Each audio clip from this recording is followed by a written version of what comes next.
Last 5 సంవత్సరాలు ఇందాక సభ్యులు మన వాసు గారు మాట్లాడినప్పుడు కనీసం గాంజా మీద కానీ గాంజా బ్యాచ్ గురించి కానీ బ్లేడ్ బ్యాచ్ గురించి కానీ దౌర్భాగ్యం ఏంటంటే ఒక సీఎం స్థాయిలో ఉన్న వ్యక్తి ఏ రోజు కూడా ఒక రివ్యూ తీసుకోకపోవడం, ఒక ఇన్ఫర్మేషన్ కనీసం తెప్పించుకోకపోవడం అధ్యక్ష. దీని పర్యవసానం ఏదంటే 5 సంవత్సరాలు దీన్ని క్యారీ ఫార్వర్డ్ చేసుకొని ఈ రోజు ఇంతవరకు రావడం జరిగింది అధ్యక్ష. దీని నేపథ్యంలో ఈ రోజు ఈ గాంజాని ఇమీడియట్ గా మనం అరికట్టాలి అనుకునేటప్పుడు చాలా ఎక్సర్సైజ్ చేసుకోవాల్సి వస్తుంది అధ్యక్ష. సిస్టమ్ ని కూడా మనం మళ్ళా రిపేర్ చేసుకోవాల్సిన పరిస్థితి ఏర్పడింది అధ్యక్ష.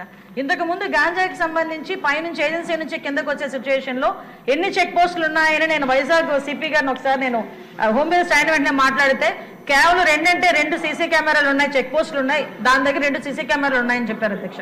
అంటే చెక్ పోస్టులు కూడా పెట్టుకోలేని పరిస్థితులు అయిపోయింది. ఈ రోజు మళ్ళా తిరిగి గాంజా నిర్మూలనకి పర్టికులర్ గా ఎక్కడెక్కడైతే ఏరియాస్ నుంచి అయితే మనకి ట్రాన్స్పోర్ట్ జరుగుతుందో ఆ ట్రాన్స్పోర్ట్ అన్ని ఏరియాలలోని కూడా చెక్ పోస్టులు ఏర్పాటు చేసుకున్నాం.